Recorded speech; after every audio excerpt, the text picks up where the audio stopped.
Salut tout le monde, c'est Raito, on se retrouve pour la review du chapitre 1057 de One Piece avec pas mal de choses super cool, même si c'est pas non plus le chapitre de l'année, mais en tout cas il va conclure l'arc Wano. On va parler un petit peu de tout ça, donc n'hésitez pas à liker comme d'habitude, à partager, à vous abonner bien sûr si vous aimez One Piece, review chaque semaine, et n'hésitez pas à me dire en commentaire votre avis sur le chapitre, mais également votre avis sur l'arc Wano et Onigashima, parce que là on est directement sur la conclusion, donc je pense que c'est le bon moment pour donner un avis global sur l'arc, qu'est-ce que vous en avez pensé, et mettez également une note sur 10 sur le chapitre, mais également une note sur 10 sur l'arc en lui-même pour avoir un petit avis sur tout ça. Bon, en tout cas, le chapitre va s'ouvrir directement sur une pièce de théâtre qui va un petit peu raconter l'histoire donc de Wano avec les fourreaux rouges, Kaido, etc.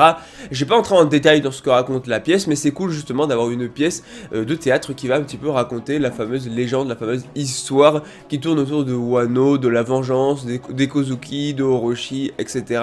Et je trouve ça assez sympa. Autre chose intéressante, bon alors Yamato ne rejoindra pas l'équipage, c'est littéralement officiel. Pour l'instant, Yamato ne rejoindra pas l'équipage. Personnellement, je suis un peu déçu parce que j'aime bien Yamato, j'aimerais qu'elle fasse partie de l'équipage, mais d'un autre côté, je trouve qu'elle est un peu relou à toujours dire je suis Oden Kozuki, je suis Oden Kozuki. Non, tu es Yamato et admets que tu es Yamato, ça serait bien plus intéressant, je trouve, pour le développement du personnage. Et du coup, forcément, comme elle se prend pour Oden, plutôt que directement aller rejoindre Luffy pour partir sur les mers, elle va dans un premier temps voyager, mais autour de Wano, histoire de découvrir des choses qu'elle ne connaissait pas, découvrir de nouveaux horizons, et donc du coup un petit peu en même temps s'entraîner à prendre la mer, tout ça, mais le tout en restant autour de Wano pour l'instant. Et bien sûr Momonosuke et Kinemon qui ont la rage de fou parce que Luffy est parti sans leur dire au revoir, en tout cas c'est ce qu'ils pensaient, même si on verra que c'est pas totalement le cas. Et du coup voilà, Yamato et Kinemon sur le dos de Momonosuke en mode dragon. Voilà, bon alors les deux vont littéralement partir dans un délire en mode, bon Luffy nous a oublié, c'est nous qui connaît depuis le plus longtemps, voilà, Punk Hazard tu connais, et donc du coup il nous dit même pas au revoir, il dit au revoir à tout le monde sauf à nous, c'est vraiment un enfoiré, finalement il y a être libre mais il y a aussi être libre d'être impoli, si on le retrouve, s'il a pas d'excuses tout ça, on va l'exécuter, on va le tuer, voilà, bon ça part dans un délire, je pense qu'ils partent un peu trop loin dans leur délire et tout, et non Luffy est pas parti, il est resté bien sûr au port parce que en fait voilà il a quelque chose à leur donner, donc on verra juste après, mais du coup voilà les deux ont un peu la haine justement que Luffy ne leur aurait pas dit au revoir, ce qui est tout à fait normal. Je rappelle que Kinemon et Momonosuke c'est les deux premières personnes de Wano qu'ils ont rencontrées à l'époque sur Punk Hazard, donc forcément en fait tout a commencé à partir d'eux, et de Punk Hazard, c'est même à Punk Hazard que Law a fait cette alliance avec Luffy pour vaincre Kaido, donc tout est parti de là.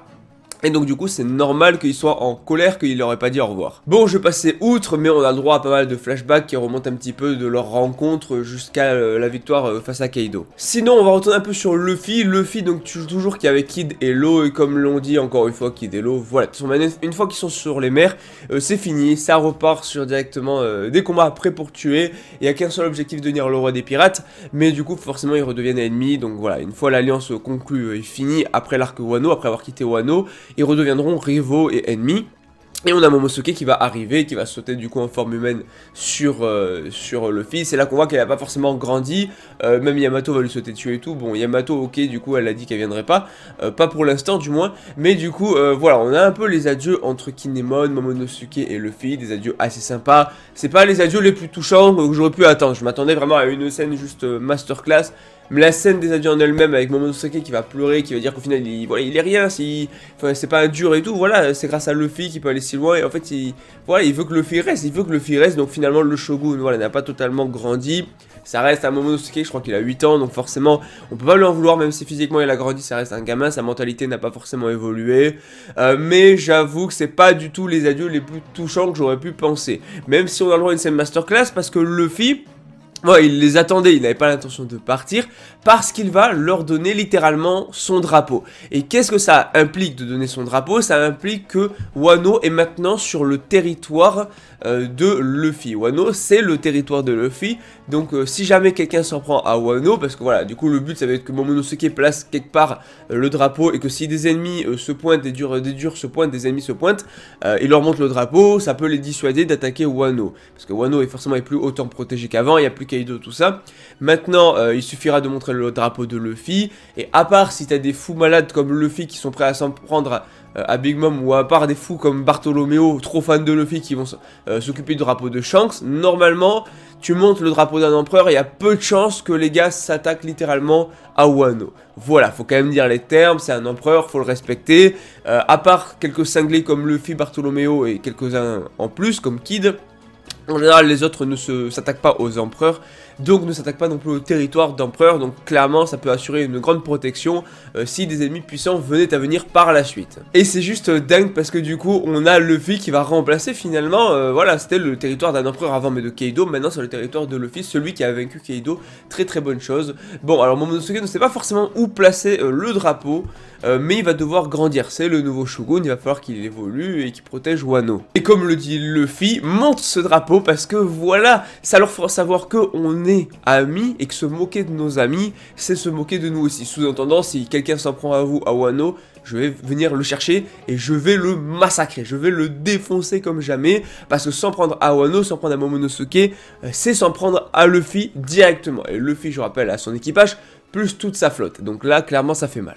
Bon, en tout cas, ça va être l'heure de partir pour Luffy et les autres. Momonosuke qui dit qu'il surpassera un jour Oden Kozuki. Bon, voilà, t'as du boulot, mais vas-y, pourquoi pas. En tout cas, du coup, ils vont aller au port principal, l'équipage de Luffy, et tu as Kid qui va se ramener. Mais ces trois-là me font péter des barres. Kid, Luffy et Law, les trois de la pierre des générations, ceux qui ont formé une alliance pour vaincre Kaido et Big Mom. Au final, c'était pas prévu, voilà, ils voulaient juste vaincre Kaido, mais Big Mom était là, donc vas-y, ils l'ont vaincu.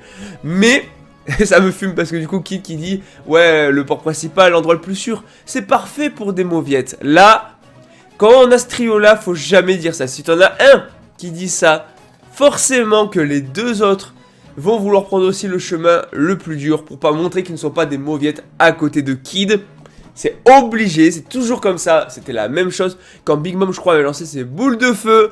Luffy avait dit le premier qui bouge, c'est le plus faible, c'est la mauviette. Enfin, je sais plus ce qu'il avait dit exactement. Les trois ont littéralement pas bougé, ils se sont littéralement pris la boule en pleine face parce qu'ils refusent de perdre les uns face aux autres. Et en fait, ce trio-là, cette rivalité-là, ils me font péter des barres. Vraiment, ils sont hyper drôles.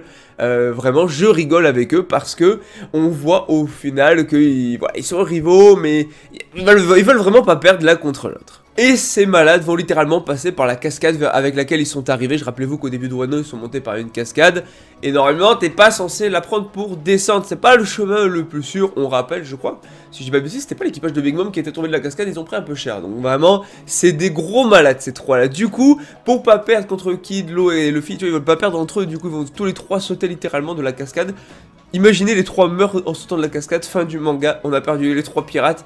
Non, en vrai c'était assez drôle. Et enfin du coup se conclut l'arc Wano avec le rideau de fin, très sympa, conclusion assez cool. Je m'attendais par contre à vraiment quelque chose de beaucoup plus touchant pour Momonosuke et Kinemon, c'était sympa mais c'était pas non plus... Voilà, c'est pas le truc de malade que j'attendais. Yamato, ça me saoule un peu parce qu'elle se prend toujours pour Oden. Et j'aimerais qu'elle évolue, qu'elle se prenne pour Yamato. J'espère que ça arrivera. D'ailleurs, Luffy qui a dit que si jamais un jour ils veulent devenir pirates et venir avec eux dans l'équipage, il n'y a aucun souci. Il viendra les chercher. Mais voilà, c'était quand même une bonne conclusion. Voilà, c'est une bonne conclusion.